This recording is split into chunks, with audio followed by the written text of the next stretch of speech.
तो देखते हैं यहाँ पे क्वेश्चन नंबर 5 में हमसे क्या पूछा गया है, सॉल्यूशंस इन ब्रीफ। हमें यहाँ पे इन सब के जवाब ब्रीफ में देने हैं, अच्छे खासे संतुष्टि वाले जवाब लिखने हैं। अब यहाँ पे देख लेते हैं पहला हमसे क्या पूछा गया है, why should we conserve biodiversity.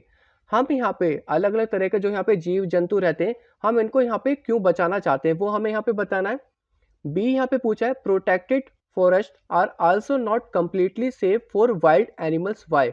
अगर यहाँ पे उनको यहाँ पे बचाने के लिए हमने काफी चीजें कर रखी हैं, फिर वो यहाँ पे सेफ नहीं है, वो हमें बताना है ऐसा क्यों। See, some tribals depend on the jungle, how.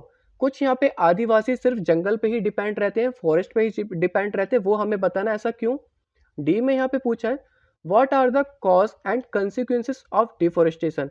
यहाँ पे डिफोरेस्टेशन से होने वाली परेशानी क्या हो सकती है। ई में पूछा है, what is red data book. यहाँ पे रेड डाटा बुक क्या है। एफ में पूछा गया, what do you understand by the term migration. Migration से आपको यहाँ पे क्या समझ में आता है। तो बारी बारी से हम यहाँ पे इनका जवाब देते हैं। तो देखते हैं यहाँ पे ए पॉइंट में क्या पूछा था, why should we conserve biodiversity. तो यहाँ पे देख लेते हैं क्या लिखा है, we should conserve forest and wild life to preserve biodiversity, to prevent endangered species from becoming extinct and to maintain ecological balance in nature. हम यहाँ पे उनको इसलिए कंजर्व करते हैं क्योंकि बायोडाइवर्सिटी में होते क्या है, अलग अलग तरह के जीव जंतु पाए जाते हैं।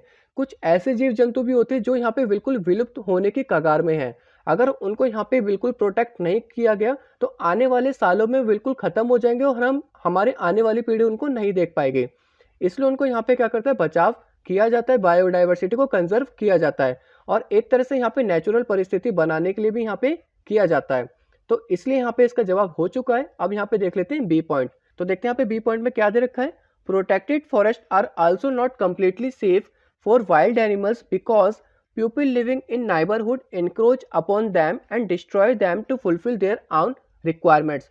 तो यहाँ पे होता क्या है, अगर यहाँ पे हम जंगल का बचाव करते हैं तो फिर भी वहाँ के जंगली जानवर सेफ इसलिए नहीं है क्योंकि होगा क्या, अपनी जरूरत के लिए जो यहाँ पे गांव वाले होते हैं जिनके पास जंगल रहता है, वो यहाँ पे जाएंगे और उनको यहाँ पे क्या करेंगे, लकड़ी को काटेंगे और वहाँ पे जंगली जानवरों को मारेंगे, अपना वहाँ पे उनको खाते भी हैं और उनका शिकार भी करके उनको बेचते भी हैं। और वहाँ पे जो पेड़ पौधे होते हैं उनको काट के यहाँ पे जो उनका एक तरह से क्या कहते हैं फ्यूल के तरीके काम भी आता है, क्योंकि उन लकड़ी को जला के वो यहाँ पे खाना बनाते हैं। इसलिए वहाँ पे जो जंगल है वो सेफ नहीं है और जंगली जानवर भी वहाँ पे सेफ नहीं रहेंगे। तो सी पॉइंट में यहाँ पे दे रखा है, some tribes live in the jungle and depends on forest for their daily requirements like food, fodder and fallen branches of trees. तो यहाँ पे कुछ जो आदिवासी होते हैं वो यहाँ पे बिल्कुल ही जो जंगल है उस पर डिपेंड रहते हैं। ऐसा इसलिए होता है क्योंकि उनको वहाँ से खाना मिलता है, उनको वहाँ से चारा मिलता है और जो यहाँ पे लकड़ी के जो यहाँ पे टहनी गिर जाती है उनसे वो यहाँ पे खाना बनाने का काम करते हैं। वो एक तरह से इनके फ्यूल के तरीके यूज होता है। अब यहाँ पे देख लेते हैं डी, ई और एफ नेक्स्ट पेज पे। डी पॉइंट पे हमें यहाँ पे दे रखा है, deforestation means clearing of forest and using that land for other purposes. Deforestation यहाँ पे क्या होता है, जंगल को बड़ी मात्रा में काटना और उस भूमि को यहाँ पे दूसरे कामों के लिए उपयोग में लाना। The main cause of deforestation is growing urbanisation and industrialisation. तो यहाँ पे जो डिफोरेस्टेशन का जो महत्वपूर्ण जो कारण है वो यहाँ पे शहरीकरण है और यहाँ पे इंडस्ट्री को बनाना होता है।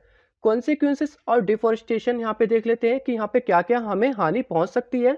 ग्लोबल वार्मिंग, ग्लोबल वार्मिंग का खतरा हो सकता है क्योंकि यहाँ पे कार्बन डाइऑक्साइड गैस बढ़ जाएगी अगर हम यहाँ पे बड़ी मात्रा में पेड़ को काटेंगे। क्योंकि यहाँ पे जो पेड़ होते हैं वो यहाँ पे क्या करते हैं, फोटोसिंथेसिस के प्रोसेस के दौरान कार्बन डाइऑक्साइड गैस को लेते हैं, जिसकी वजह से यहाँ पे जो इन्वायरमेंट में है कार्बन डाइऑक्साइड गैस कंट्रोल रहती है। अगर ये यहाँ पे काफी ज्यादा हो गई तो यहाँ पे ग्लोबल वार्मिंग का खतरा हो सकता है क्योंकि यहाँ पे जो सन पे आने वाली जो रेज है उसको ट्रैप कर लेती है और यहाँ पे इन्वायरमेंट में हीट बढ़ाती है। सॉइल इरोजन, सॉइल इरोजन यहाँ पे क्या होता है, मिट्टी का कटाव होता है। अगर यहाँ पे पेड़ ही नहीं रहेंगे तो मिट्टी को कौन जकड़ के रखेगा और उसकी जो टॉप लेयर है वो यहाँ पे क्या होगी, चली जाएगी। टॉप लेयर के जाने की वजह से वो यहाँ पे जो जमीन है वो यहाँ पे क्या हो जाएगी, अनुपजाऊ हो जाएगी और एक तरह से बंजर बन जाएगी। डिप्लीशन ऑफ ग्राउंड वाटर, तो यहाँ पे जो ग्राउंड वाटर है उसका लेवल यहाँ पे कम होता रहेगा क्योंकि जो पानी होता है वो यहाँ पे क्या करते हैं, वाटर साइकिल में हेल्प करते हैं। यहाँ पे जो बारिश में हेल्प करते हैं कैसे, वो यहाँ पे रूट से पानी लेते हैं और ट्रांसपिरेशन का प्रोसेस करते हैं लीव्स के द्वारा।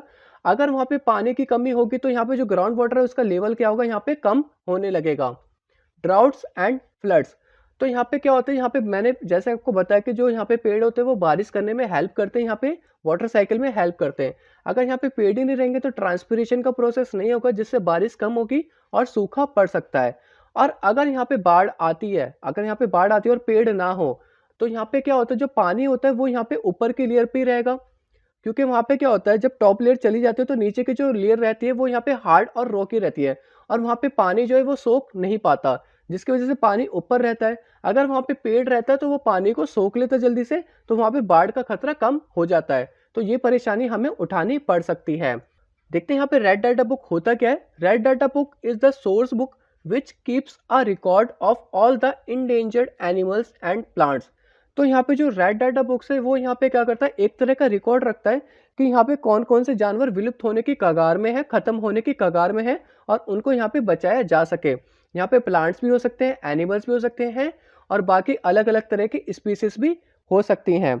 जैसे कि यहाँ पे कुछ इंडेंजर्ड एनिमल्स का अगर मैं नाम बताना चाहूँ तो यहाँ पे फ्लाइंग स्क्विरल हो गए, इंडियन जायंट स्क्विरल हो गए, बारहसिंगा हो गया, ब्लैक बक हो गया, और यहाँ पे मस्क डियर हो गया। तो यहाँ पे काफ़ी चीज़ें हैं जो यहाँ पे इंडेंजर्ड है, मतलब जो विलुप्त होने की कगार पर हैं।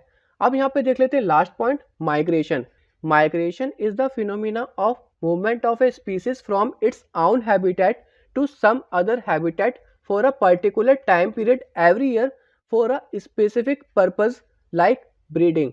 तो माइग्रेशन में हमने यहाँ पे क्या पढ़ा था, माइग्रेशन में हमने ये पढ़ा था कि जो यहाँ पे एक इन्वायरमेंट होता है वहाँ का क्लाइमेट चेंज होता है, वहाँ का क्लाइमेट क्या होता है, काफ़ी ज़्यादा ठंडा हो जाता है। तो वो यहाँ पे क्या करते हैं, उस क्लाइमेट से बचने के लिए वो माइग्रेट करते हैं, अपनी जगह छोड़ के दूसरी जगह पे जाते हैं जो यहाँ से थोड़ा गर्म होता है। जैसे कि अगर मैं यहाँ पे साइबेरियन क्रेन की बात करूँ तो वो यहाँ पे राजस्थान पे आते हैं ठंड के टाइम पे, क्योंकि जो राजस्थान है उसका जो यहाँ पे क्लाइमेट है वो थोड़ा गर्म है, और जिसकी वजह से वो यहाँ पे सर्वाइव कर पाए और ब्रीडिंग कर पाए। होप आपको यहाँ पे सारी चीज़ समझ में आ गए होंगे, सारे पॉइंट्स आपको यहाँ पे क्लियर हो गए होंगे। अब हम यहाँ पे देख लेते हैं नेक्स्ट क्वेश्चन।